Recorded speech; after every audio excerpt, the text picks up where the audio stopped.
안녕하세요. 샬롬 우브라하. 지난 시간에 이어서 우리 퀸스 한인교회 내년 프로그램으로 준비하고 있는 성지순례를 앞두고 어떤 사전 교육의 성격의 강의를 한번 해보도록 하겠습니다. 자, 지난 시간에는 이스라엘을 둘러싼 고대 근동세계라는 주제로 이집트 그리고 메소포타미아에서 발흥한 국가들 아시리아, 바벨론, 페르시아 그리고 저 서쪽에 있는 터키 지방 그쪽에 있던 히타이트, 리디아 이런 나라들을 중심으로 대략적으로 한번 살펴봤고요.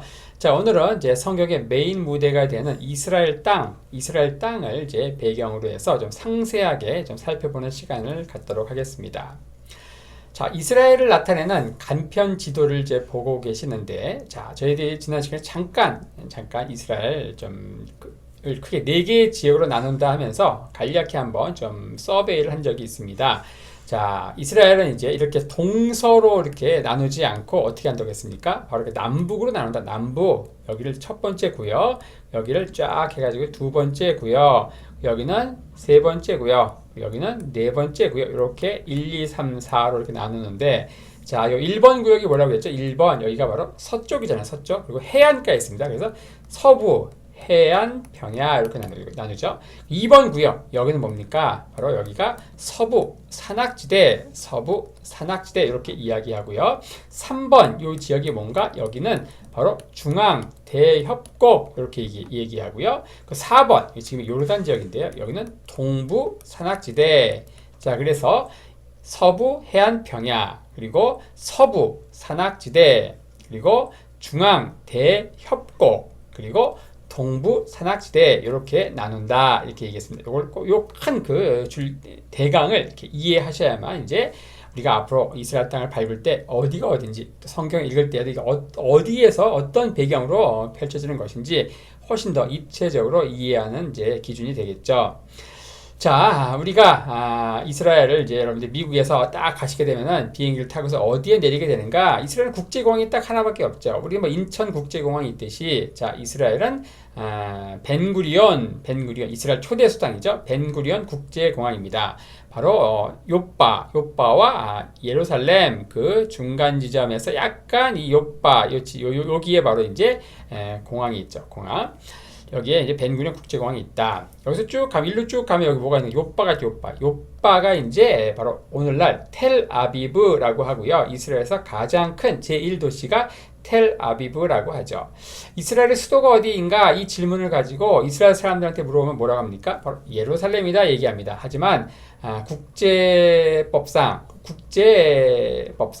이스라엘 수도는 어디인가? 바로 텔아비브가 되죠. 왜냐? 이 텔아비브에 세계 각국의 대사관들이 위치하고 있기 때문입니다.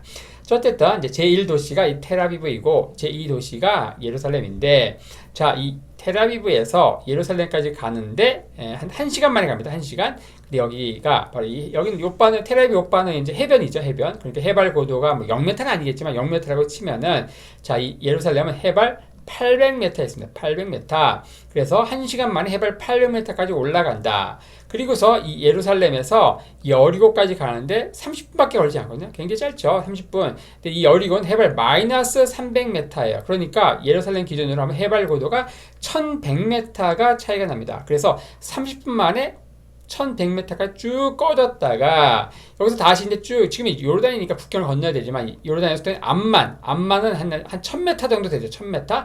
다시 이게 1시간 만에 1000m를 올라간다. 그래서 1시간 만에 800m 올라갔다가 30분 만에 1100m 꺼졌다가 다시 1시간 만에 1300m 올라가는 엄청난 고도차.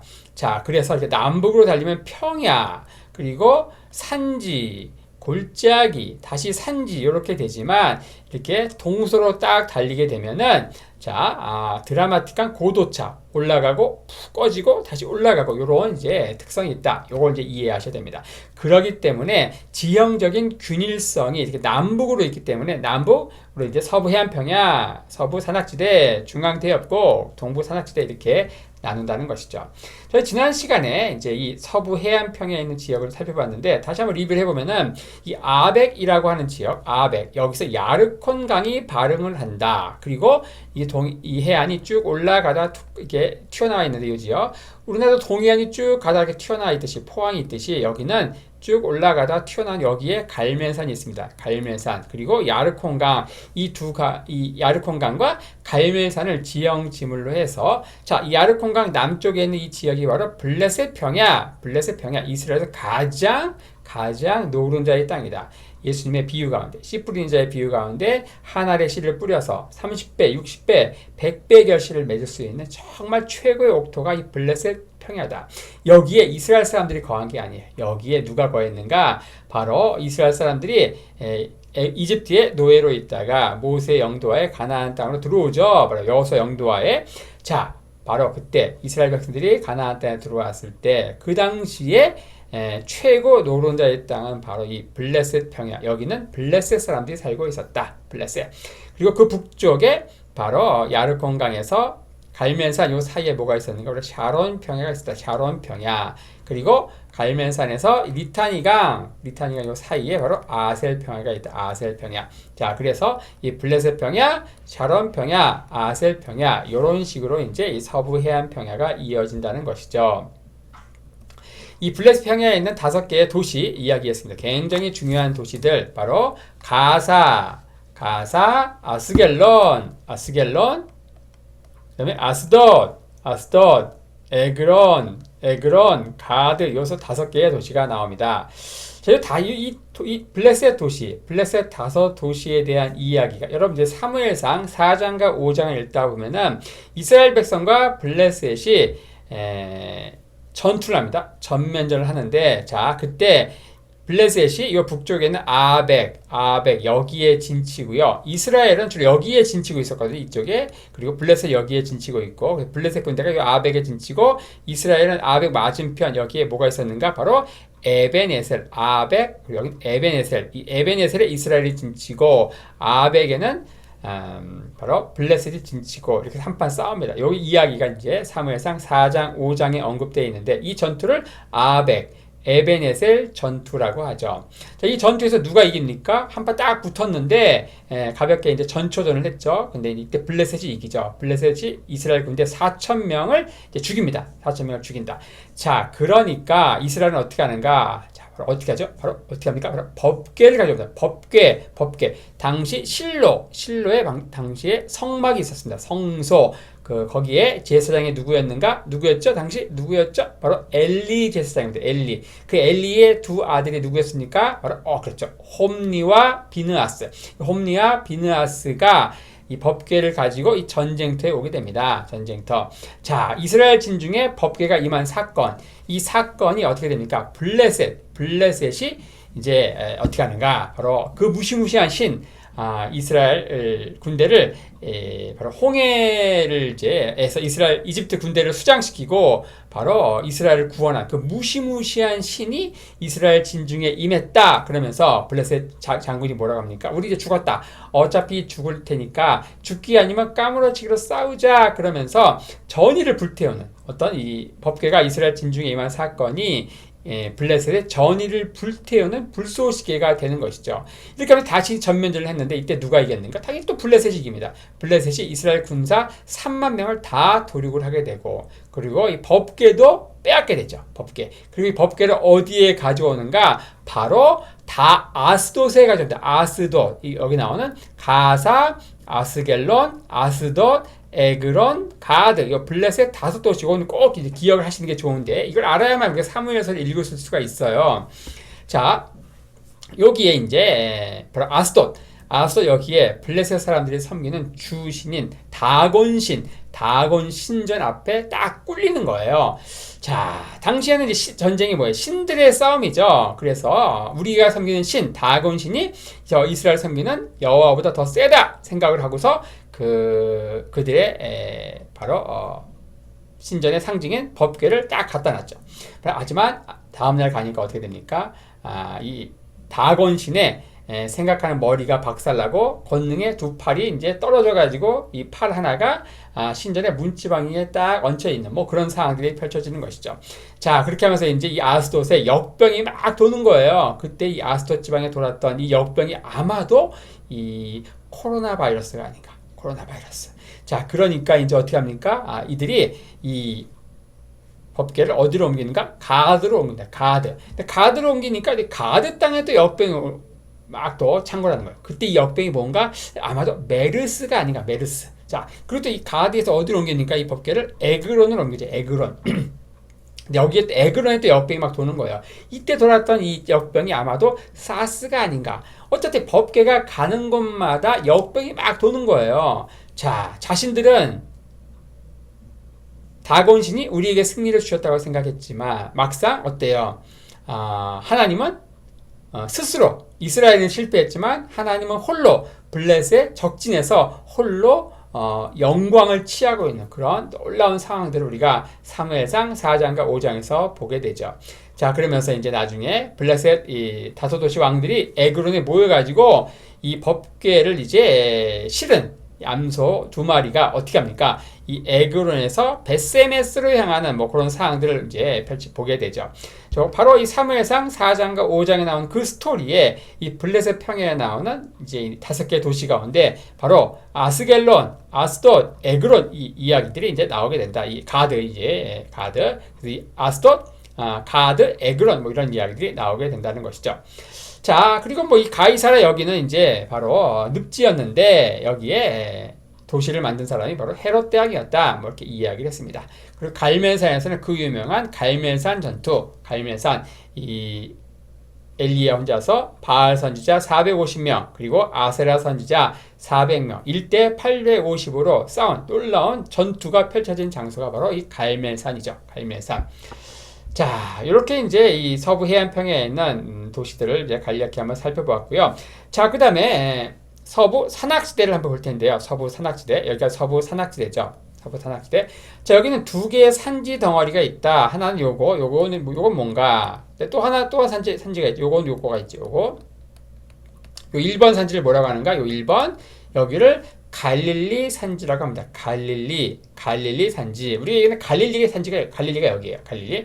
자, 그리고 밑에 있는 여기를 뭐라고 하는가? 바로 유대 사마리아 산지라고 합니다. 유대 사마리아 산지. 자, 여기는 뭐예요? 갈릴리 산지. 자, 여기는 유대 사마리아 산지라고 하죠. 자, 이걸 또 이제 세 분에서 나누는데, 자, 요 유대 사마리아 산지는 자, 요 위에를 요 밑에를 뭐라고 하는가? 여기를 뭐라고 하는가? 유대산지라고 하죠. 유대산지, 또 유다산지. 요 위에 여기를 뭐라고 하는가? 여기를 바로 사마리아 산지라고 하죠. 그래서 유다, 사마리아 산지 이렇게 얘기하고요. 그 사이에 껴있는 요 샌드위치로 되어 있는 요 지역을 뭐라고 하는가? 이제 여기를 뭐라고 하는가? 베냐민 산지라고 하죠. 베냐민 산지 이렇게 얘기합니다. 자, 그래서 자, 밑에 여기를 뭐라고 했어요? 유대 산지, 여기는 베냐민 산지, 자, 여기는 사마리아 산지. 요 위에는 뭐였습니까? 요 위에 여기는 갈릴리 산지죠. 갈릴리 산지. 근데 갈릴리 산지를 반으로 딱 나눠가지고 밑에를 뭐라고 하는가? 하부 갈릴리.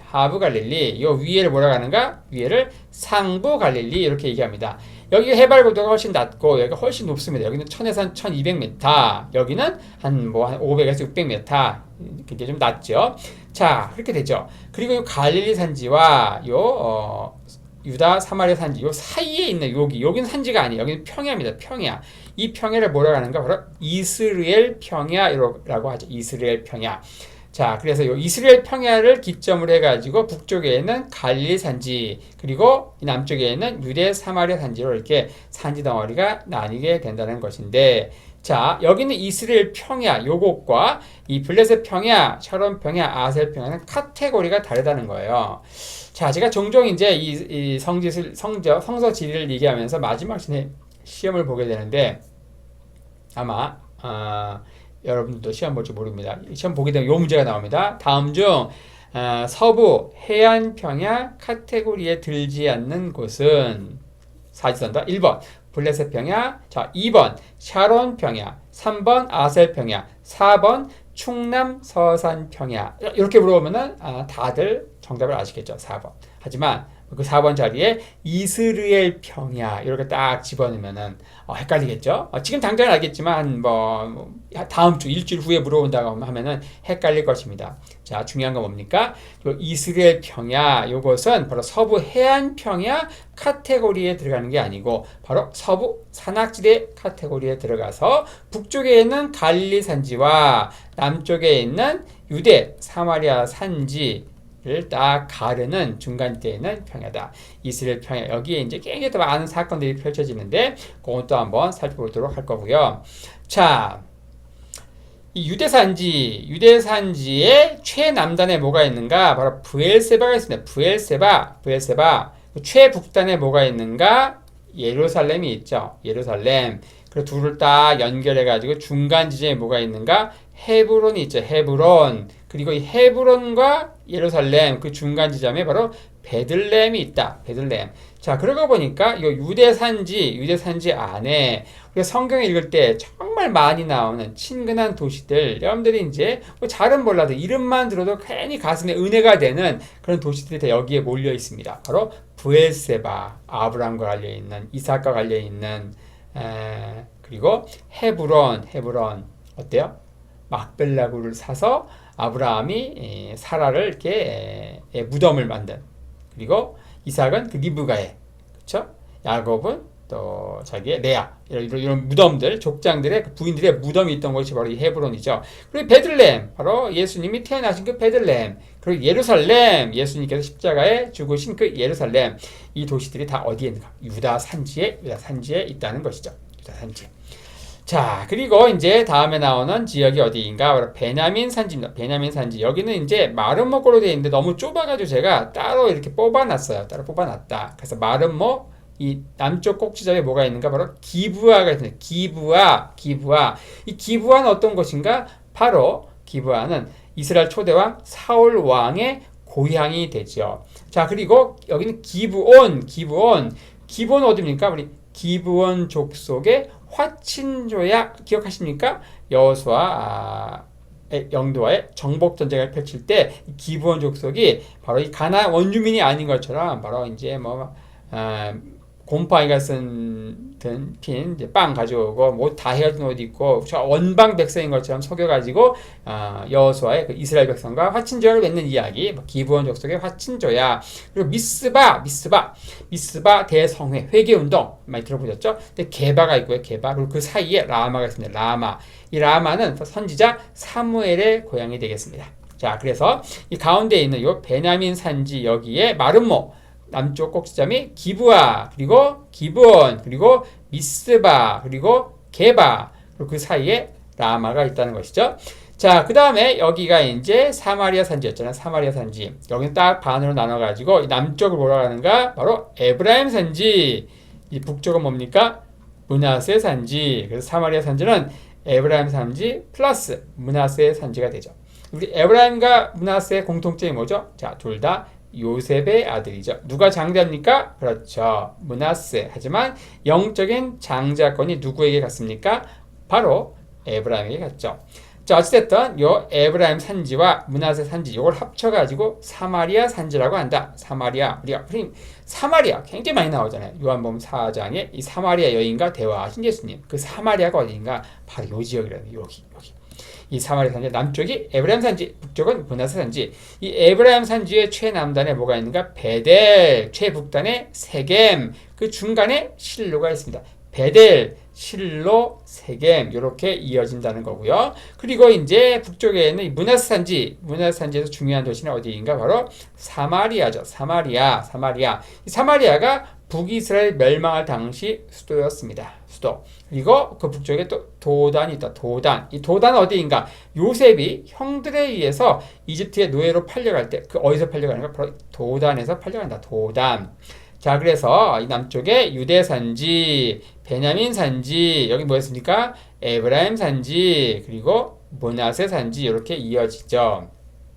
자, 그리고 그 북쪽에 이제 이스라엘 평야가 있는데 이스라엘 평야 여기에 있는 대표적인 지역들을 따로 빼놨는데, 자, 두 개의 산이 있네요. 하나의 산은 모래산, 또 하나의 산은 다볼산이 되겠습니다. 다볼산. 두 산 사이에 뭐가 있는가? 엔돌. 우리 엔돌에 뭐예요? 신접한 여인 딱 나와야 되겠죠? 다볼산과 모래산 그 사이에 엔돌의 신접한 여인. 여기 누가 찾아갔어요? 사울 왕이 찾아갔고, 사울 왕이 찾아가서 뭐 하는 거예요?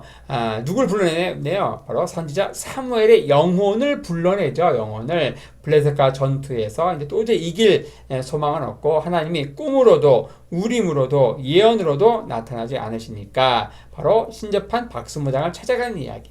그리고 이 모래산 남쪽이 뭔가 수넴 여인, 그리고 그 북쪽이 뭔가 나인성 과부 이야기, 누가복음에 나오는. 자, 그래서 이 이스라엘 평야 여기에는 두 개의 산, 모래산과 다볼산 그 사이에 엔돌, 그리고 모래산 남쪽에 수넴, 북쪽에 나인, 이런 지역들이 있습니다. 이런 지역들이 다 여러분들이 이스라엘 가시게 되면 다 직접 밟든지 아니면 멀리서나마 조망을 하면서 이제 가이드로부터 설명을 듣게 될 지역이 되겠죠. 자, 그 다음에 나오는 곳이 어디인가? 바로 갈릴리 산지죠. 갈릴리 산지는 이제 남쪽에 하부 갈릴리, 북쪽에 상부 갈릴리 이렇게 나온다겠죠. 이 하부 갈릴리에는 바로 나사렛이 있고요. 나사렛, 예수님께서 공생애를 하시기 전에 사생애를 보내신 장소, 바로 나사렛. 그리고 나사렛 가시면 이제 나사렛에서 예수님의 어머니 마리아가 천사 가브리엘로부터 수태, 성령 잉태의 소식을 듣게 되는 그것을 기념한 마리아 수태 기념교회가 있고요. 요셉의 아버지인 그러니까 예수님의 아버지인 요셉이 직업이 목수였잖아요. 목수. 그래서 이 요셉의 그 작업장, 목수로서 요셉이 작업을 했던 작업장 교회, 뭐 이런 것들을 이제 아마 보게 되실 겁니다. 자, 그 북쪽에 이제 가나가 있는데, 가나, 예수님 공생의 사역 첫 번째 기적, 바로 물을 포도주로 바꾸신 가나 혼인잔치 기념교회, 당연히 가보시게 될 거고요.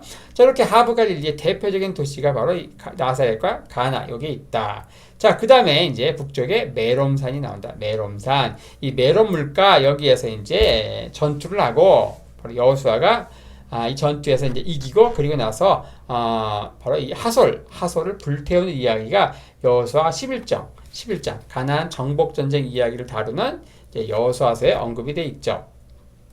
자, 이렇게 하면서 서부 산악지대에 있는 대표적인 지역들, 바로 유대 산지, 베냐민 산지, 그리고 에브라임 산지, 므낫세 산지, 이스라엘 평야, 그리고 하부 갈릴리, 상부 갈릴리, 이렇게 남쪽에서 북쪽으로 올라가면서 펼쳐지는 큰 그 지역들, 그리고 지역에 있는 대표적인 도시들, 바로 브엘세바, 헤브론, 베들레헴, 예루살렘, 여기 뭡니까? 기브아, 가운데 라마, 그리고 미스바, 베델, 실로, 세겜, 사마리아, 도단, 그리고 그 사이에 이제 산이 있었죠. 모래산, 다볼산, 수넴, 나인, 엔돌, 그리고 나사렛, 가나, 메롬산.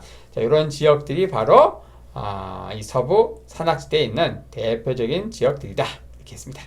자, 이스라엘 지역 크게 4개 지역이었죠. 서부 해안 평야, 서부 산악지대, 그 다음에 3번 지역 어디였습니까? 중앙 대협곡이었죠. 중앙대협곡. 여기는 이제 갈릴리 호수가 있고, 그 밑에 사해가 있다. 사해. 이 갈릴리 호수는 해발 고도가 마이너스 200m, 이 사해는 해발 마이너스 400m. 그래서 물이 이제 이 갈릴리에서 사해로 흐르겠죠. 사해에서 더 밑으로 내려가지 않습니다. 왜냐하면 사해에서 쭉 가면서 다시 고도가 올라가요. 여기서 쭉 내려가면 홍해가 나오는데, 그 홍해가에 있는 대표적인 항구가 뭔가 바로 에일랏이라고 하는 항구 도시가 나오죠. 에일랏, 성경에는 에일랏이라고도 나오고, 또는 솔로몬 시대는 여기를 에시온 게벨이라고 또 이제 언급이 되어 있는데, 에시온 게벨. 자, 이 사이에서 쭉 내려가면 홍해가 나오고, 홍해가에 있는 그 대표적인 항구 도시가 바로 에일랏 또는 에시온 게벨이라고 한다. 자, 이 갈릴리에서 쭉 해서 이제 사해까지 이 지역에 대표적인 이제 지역들이 바로 사해, 여기로 3등분을 하게 되면은 그 밑에가 뭐가 있는가? 바로 마사다. 여기 이제 여러분들 틀림없이 가시게 될 거예요. 마사다, 여기가 예수님 이제 십자가에 죽으시고 나서 한 세대 후에 AD 한 70년 경에 유대인들이 로마에 대한 봉기를 일으키고, 그 결과로서 예루살렘 성전이 파괴가 되죠. 그 봉기를 일으켰던 그 중심 세력이 누구였는가? 바로 열심당이라고 하죠. 열심당. 아마 들어보셨을 겁니다. 젤럿, 열심당. 예수님 12제자 가운데 열심당원들이 몇 명 있었습니다. 열심당. 바로 열심당원들이 주축이 되어가지고 로마에 맞서 봉기를 일으켰을 때, 자, 그 한 1000명에 가까운 마지막 열심당원들이 마사다 여기서 최후의 저항을 하고, 그리고 전원 자결함으로써 장렬하게 전사한 지역이 바로 마사다이죠. 마사다. 이 마사다는 요새라는 뜻을 갖고 있는데 요새 다윗이 사울을 피해 도망 다닐 때 요새의 과안이라 이런 표현이 나옵니다. 자, 그리고 북쪽에 뭐가 나오는 거예요? 엔게디. 자, 엔게디는 바로 사무엘상 24장에 다윗이 사울을 피해 도망 다닐 때 이 엔게디 동굴 안에서 자신을 따르는 추종자 600명과 함께 숨어 있을 때 무슨 일이 벌어집니까? 바로 사울이 이 동굴 안으로 들어옵니다. 뭐하러? 그렇죠. 바로 발을 가리우는 게 뭘까요? 바로 용변을 보러 들어왔을 때 다윗이 이 사울을 죽이지 않고 사울의 옷 가만 자른 이야기, 그 대표적 유명한 이야기가 바로 이 엔게디에서 펼쳐지죠. 당연히 여기도 막 가실 거고요. 자, 그 다음에 여리고가 나옵니다. 여리고 하면 떠오르는 사람이 누굴까요? 여리고 바로 소경 바디메오, 그리고 삭개오, 뽕나무에 올라간 삭개오 이야기, 바로 누가복음 19장에 나온 그 스토리가 바로 여리고에서 펼쳐지게 되죠. 당연히 또 구약 성경 시대에는 여리고의 이제 기생 라합 이야기, 여호수아 영도와의 가나안 정복 전쟁을 펼칠 때 이스라엘 백성들이 최초로 정복한 이 가나안 성읍이 어디였는가? 바로 여리고였죠. 그 다음에 쭉 올라가게 되면 뭐가 나오는가? 쭉 올라가면요, 벳산이 나옵니다. 벳산. 이 벳산은 어떤 곳인가? 벳산은 바로 이스라엘 초대왕 사울 왕의 시체가 이 벳산 성벽에 매달립니다. 자, 이스라엘과 블레셋이 전투를 하죠. 자, 그 전투가 이스라엘 평야에서 있었거든요. 근데 이때 사울이 전사하고 그 죽은 사울 왕의 시체를 블레셋 사람들이 이 벳산 성벽에다가 매단다. 그리고 뒤에 살펴보겠지만 이 벳산 성벽에 매달린 사울 왕의 시체를 그 옆에 있는 길랏 야베스 사람들이 장사 지내주는 이야기. 이게 이제 성경에 언급되어 있습니다. 어쨌든 벳산, 이스라엘 초대왕 사울이 시체가 매달린 곳이 바로 벳산이 되는 것이죠. 자, 그다음 쭉 올라가면 이제 바로 갈릴리 호수가 나오죠. 갈릴리 호수. 여기가 바로 예수님께서 공생의 사역을 하실 때 대표적인 이제 배경 무대가 되는 곳이고, 여기에 이제 공생의 사역의 그 아지트였던 가버나움이 또 위치하게 되죠. 자, 쭉 올라가게 되면 이제 이 하솔이 나오죠. 하솔. 성경에는 뭐 하솔 왕 야빈, 그 야빈의 군대장관 누굽니까? 시스라. 그 시스라가 이끄는 철병거 900승을 누가 무찌르는가? 바로 드보라와 바락이 이끄는 그 연합군이 마침내 무찌르게 되고, 그리고 바로 이 군대장관 시스라를 죽이는 영광은 누가 취하는가? 바로 바락이 취하지 못하고 누가 취합니까? 한 무명의 여인. 그 여인이 성경에 기록되어서 굉장히 유명해졌죠. 원래 무명의 여인인데 굉장히 유명해졌습니다. 그 여인이 누굴까요? 퀴즈. 바로 야엘이 되겠죠. 야엘까지 딱 맞추신 분은 성경 꽤 고수이십니다. 고수. 자, 그 다음에 나오는 게 이제 어디입니까? 단이죠. 단. 자, 이스라엘 얘기할 때 단에서 브엘세바까지 이야기할 때 우리나라 뭐라고 합니까? 백두에서 할라까지. 그 백두에 해당하는 곳이 어디입니까? 단. 그리고 할라에 해당하는 곳이 어디예요? 바로 브엘세바죠. 브엘세바. 최남단과 최북단에 있는 도시. 자, 그렇게 해서 이 중앙대협고 이 지역은 남쪽에서부터 마사다, 엔게디, 여리고, 벳산, 그리고 갈릴리, 그리고 하솔, 단, 뭐 이렇게 이어지게 되겠습니다. 자, 그리고서 이제 요단 동편에 지금의 요르단 땅이죠. 자, 지금은 요단강을 기준으로 해가지고 이쪽이 뭡니까? 이스라엘이고, 서쪽, 이 동쪽은 뭡니까? 요르단이죠. 요르단. 지금은 요르단이지만 성경 시대에는 요단 동편 땅도 이스라엘에게 할당이 되었기 때문에 이 요단 동편에 있는 동부 산악지대까지 한번 같이 살펴보도록 하겠습니다. 이 서부 산악지대, 여기는 해발 고도가 800에서 1000m 되고요. 이 동부 산악지대, 지금 요르단 여기는 대략 1000에서 1200m 되고, 그 사이에 있는 여기는 협곡이죠. 협곡. 이 갈릴리호수는 마이너스 200, 여기는 마이너스 400 이렇게 협곡이 된다. 자, 그리고 이 동부 산악지대, 여기에 크게 4개의 강이 있는데 이 강을 기준으로 이 지역을 나눈다. 자, 그래서 갈릴리호수 남쪽으로 딱 흐르는 이 강을 뭐라고 하는가? 한번 따라보실까요? 야르묵강. 자, 자, 그리고 사야 중앙으로 딱 흐르는 강이 뭔가 따라 보실까요? 아르논강. 이 야르묵강과 아르논강 그 사이에 흐르는 강이 뭔가 바로 야복강. 유명하죠? 이건 다 알겠죠? 야복강 모르시는 분은 없을 것 같아요. 야복강. 자, 그리고 사해 남쪽으로 흐르는 이 강을 뭐라고 하는가? 세렛강이라고 합니다. 세렛강. 자, 그래서 북쪽에서 순서대로 야르묵강, 야복강, 아르논강, 세렛강 이렇게 나누게 되는데 이 강을 기점으로 해서 자, 이 아르묵강, 이 북쪽 이 지역을 뭐라고 하는가? 여기는 뭐라고 하는가? 바산 산지라고 합니다. 바산 산지. 자, 그리고 이 아르논강과 야르묵강 요 사이 이 지역을 뭐라고 하는가? 길르앗 산지라고 이야기하죠. 자, 그리고 이 세렛강과 아르논강 요 사이 산지를 뭐라고 하는가? 모압 산지라고 하죠. 모압 산지. 자, 그리고 이 세렛강 요 밑에 지역을 뭐라고 하는가? 에돔 산지라고 얘기합니다. 자, 그래서 일단 동편에 있는 이 지역, 여기를 이제 동부 산악지대라고 하는데, 여기는 강을 기점으로 야르묵강, 야복강, 아르논강, 세렛강 이렇게 있다고 했죠. 이 강들을 기준으로 해서 이 지역을 바산 산지, 여기는 길르앗 산지, 여기는 모압 산지, 여기는 에돔 산지 이렇게 나눈다고 이야기했습니다. 자, 이렇게 하면서 대략적으로 이제 이스라엘 지역을 크게 4개로 나눌 때 언급되는 그 곳들을 설명드렸는데, 특히 여기서 이제 우리가 좀 야복강을 기준으로 해가지고 있는 2개의 도시, 바로 야복강하면 떠오르는 사람이 누굽니까? 바로 야곱이죠. 야곱이 삼촌 라반의 집에 있다가 결국 큰 부자가 돼가지고 도망 나오죠.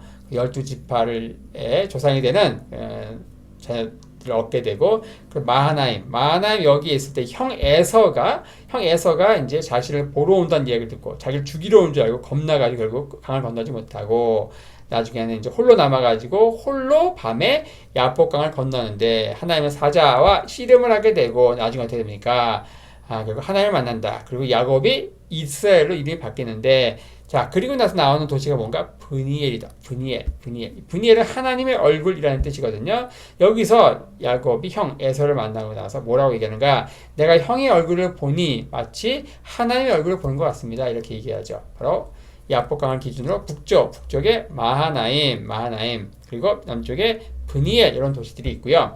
자, 그리고 이 북쪽에 야르묵강과 야복강 요 사이에 있는 2개의 도시, 바로 길랏 야베스.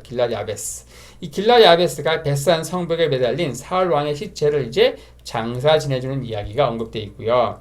자, 그 다음에 그 옆에 있는 이 도시가 뭔가 길랏 라못. 자, 혹시 이 길랏 라못에서 죽은 이스라엘의 왕이 있는데 혹시 기억하십니까? 요 퀴즈를 맞추신다고 하면은 여러분들은 이미 상당한 성경의 고수시라는 거. 자, 이 길랏 라못에서 죽은 이스라엘의 왕. 힌트 드릴까요? 이 북이스라엘의 왕은 누구일까요? 이렇게 물어보면 혹시 대답하시는 분 있으십니까? 바로 누군가? 그 유명한 아합 왕이 되겠습니다. 아합 왕. 열왕기상 마지막 장이 뭔가 22장인데 열왕기상 22장은 이 아합 왕이 전투 중에 전사하는 것으로 끝이 나죠. 어디서 죽는가? 길랏 라못이에요. 이 길랏 라못이 이제 원래 이스라엘 땅이죠. 하지만 이 북쪽에 어느 나라가 있었는가? 당시에 아람이라는 나라가 있어요. 아람. 지금 어떤 나라가 있습니까? 시리아가 있죠. 지금도 이제 이스라엘의 아주 불구대천의 원수 적대국이 이 시리아죠. 이스라엘 당시에도 이 북쪽에 아람이 있어요. 이 아람의 왕이 누구였는가? 벤하닷.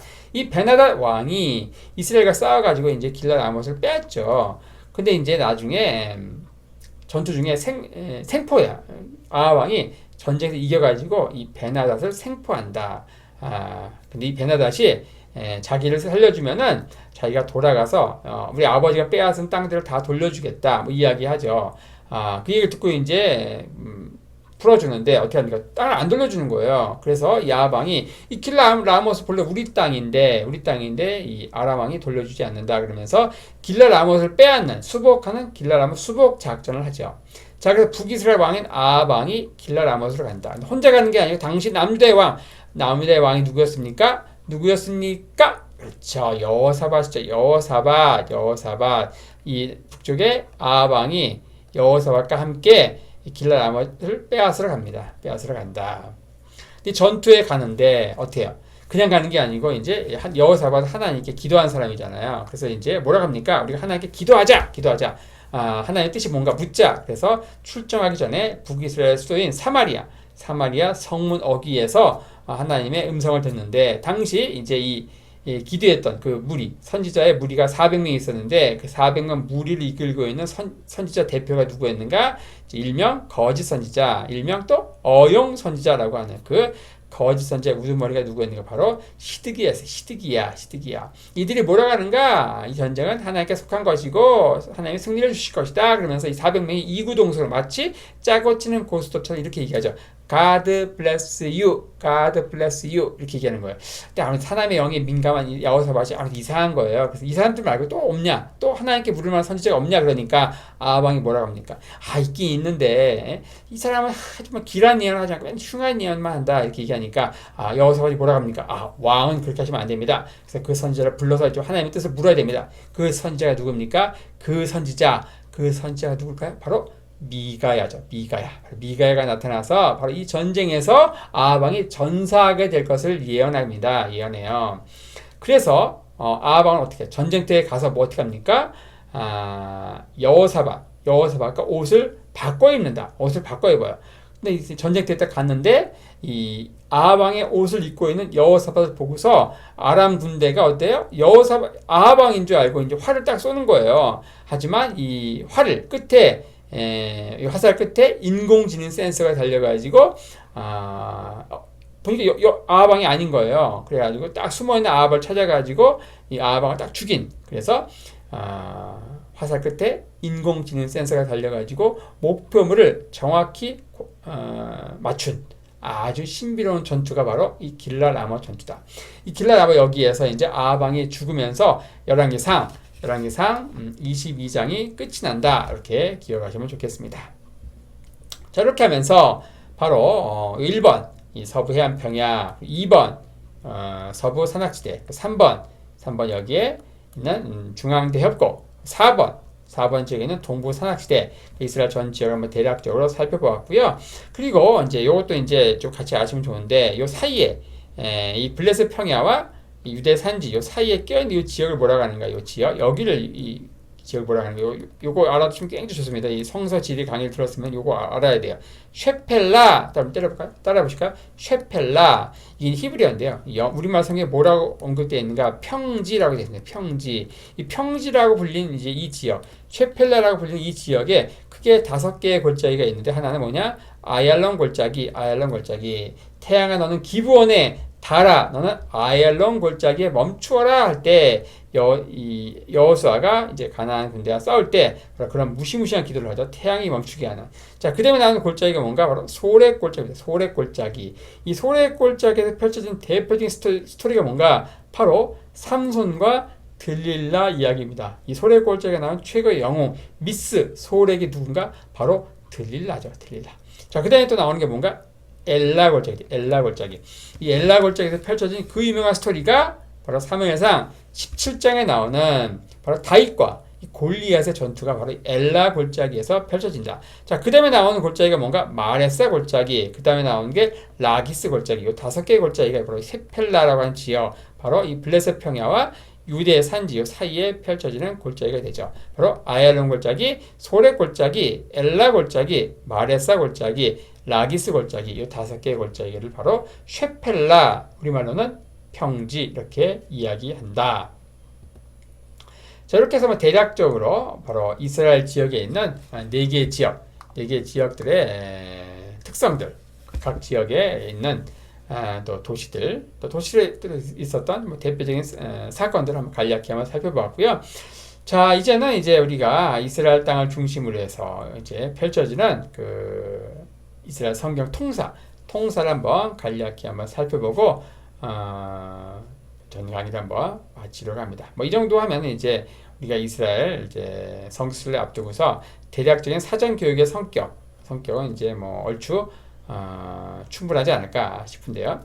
자, 이스라엘을 중심으로 이제 역사를 딱 나눌 때 어떻게 이야기하는가? 자, 이스라엘을 딱 얘기할 때 처음이 뭔가? 바로 초기 청동기 시대가 되죠. 초기 청동기 시대.